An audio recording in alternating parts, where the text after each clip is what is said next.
Hi, I'm Brian Moran, founder of Government CIO. Welcome to Government CIO Magazine. Hi, this is Hillary Wax with Government CIO Magazine. Today we are interviewing John Hannon, the Chief Information Security Officer at the Government Printing Office.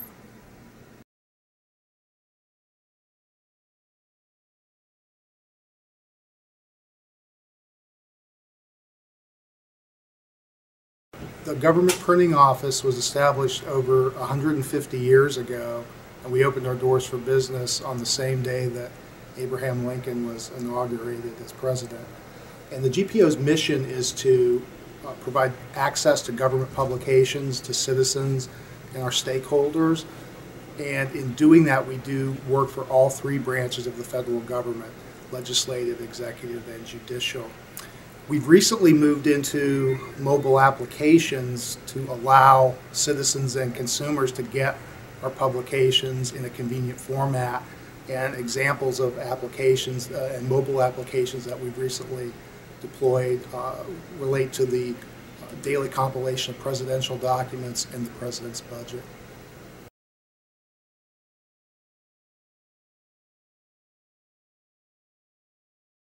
I would cite three.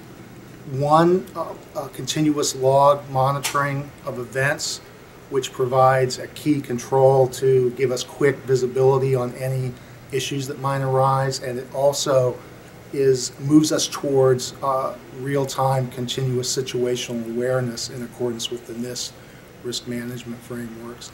The second thing that I would cite is we've recently enhanced our virus and malware detection and prevention capabilities to deal with the increasingly sophisticated malware that is present on the internet.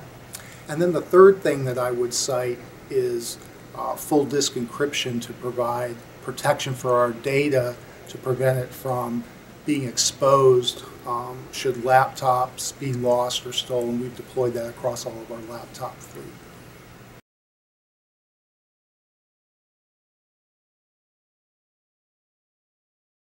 I would go back to the continuous log event monitoring system that I mentioned earlier, because we've achieved substantial cost savings compared to the alternative of hiring a large complement of staff and acquiring and maintaining a large complement of hardware and software infrastructure to support that service via our use approximately 6 years ago of a cloud-based service to provide that function for us. So that's achieved some significant cost savings over that time horizon.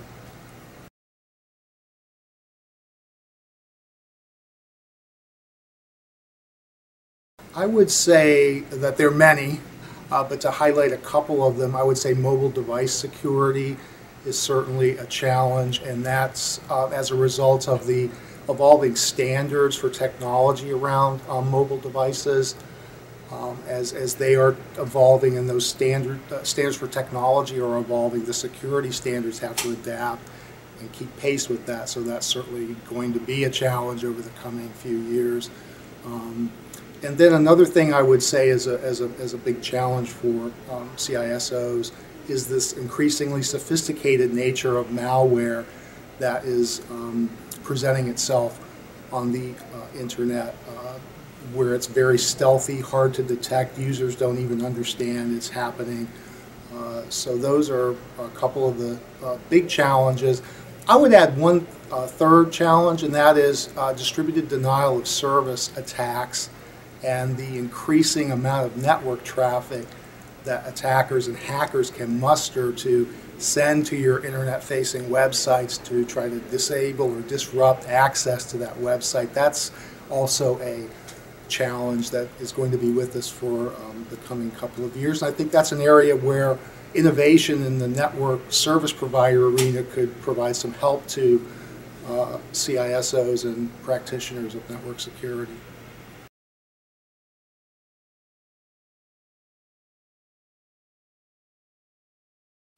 That's a great question. I think there are at least a couple of angles to this. The first angle relates to ensuring that you're using encryption to protect the agency data that may be stored on the mobile device, and also to use encryption and mutual authentication between that mobile device and the agency's network to ensure that unauthorized devices can't connect, and you know which device you're connecting to and sending data to over the airwaves. So that's one key angle. I think another angle that's important relates to looking to deploy and implement solutions that allow agency users to connect securely using a non-agency computer or device when that situation arises, which it often can in the mobile workforce of today's world. So providing that kind of capability for connecting using a non-agency computer in a secure manner provides flexibility, and that kind of flexibility is important and will, I think, be even more important as time goes on.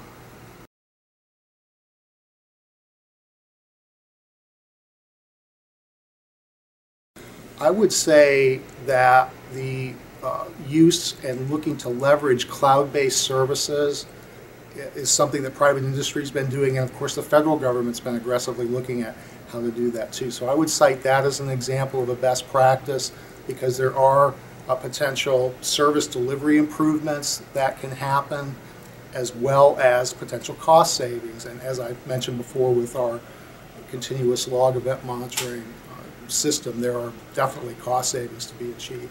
The other thing I would say in this regard is related to that, and it relates to certification of vendor providers that provide this sort of capability, looking for independent certification to ensure that service providers meet the security control requirements of the federal government. And that's akin to what the private sector has done for a long time, especially in financial services, with independent audits of providers. So that's something the FedRAMP program is actively working on, and that's going to be very beneficial for all of us in the federal agency community, especially the CISO community.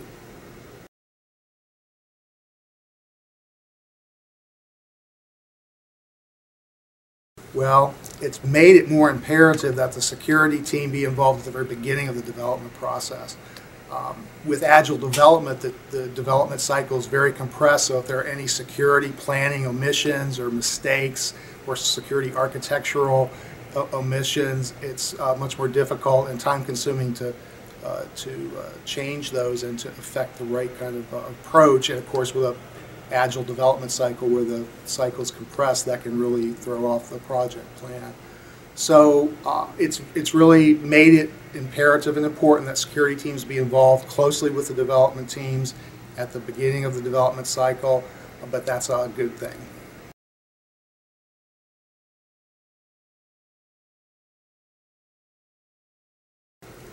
That's something that is improving and is being enhanced every day, and I would really credit Department of Homeland Security for their efforts in this regard. They have really, I think, provided an effective outreach and communications hub for federal agencies in this regard, and I think that they're on a good trajectory in how they are fostering collaboration. In the legislative branch, we have been working collaboratively together for a number of years, and we continue to do that and look for ways to enhance that. We've also enhanced our communications with the other branches of government in this regard, and again, the DHS outreach has certainly helped us to do that. I think that social media tools tailored to this provide some interesting opportunities as we look to the future to how to be even more effective and reduce the cycle times for information to get across our CISO community.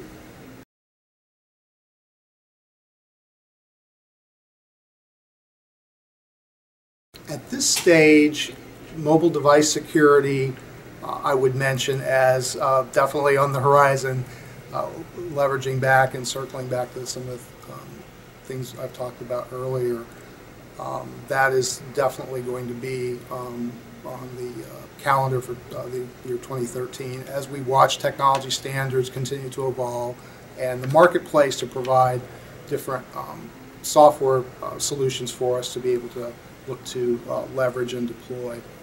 The other thing that I would say on the horizon for 2013 is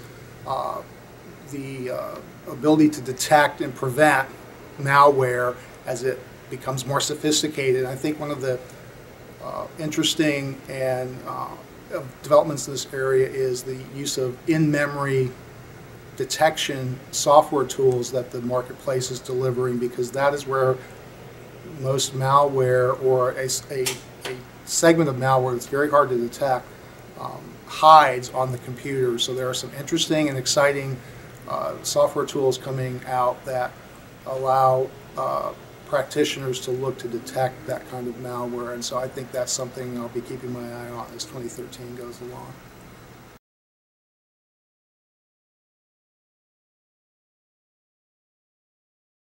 I would say that the thing I'm the most proud of, and I think has been the biggest accomplishment, is with the support of the senior agency management here at GPO, which I've been very fortunate and grateful to have received through my whole tenure here, is the comprehensive nature of the security program we put in place, which is one of the challenges with IT security and information security, is it covers such a broad spectrum.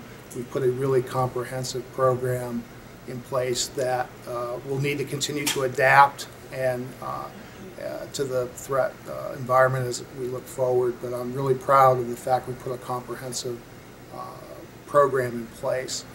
The other thing, a couple of other things I'd like to mention are the certification of our public key infrastructure service by the federal PKI program office for providing PKI services to federal agencies. Public key infrastructure is a electronic identity credentialing service that provides and allows for agencies to consider moving manual and paper-based processes into electronic processes because of the services that a public key infrastructure can provide for identity management and trust within an electronic framework. So I'm proud of that accomplishment that we've made at GPO, and for the value that we provide to all of our agency customers for PKI. On PKI, we were honored to receive in 2012 the PKI Four Bridges Forum Award for PKI Business Value, and that was quite an accomplishment, I think, for our PKI program at GPO.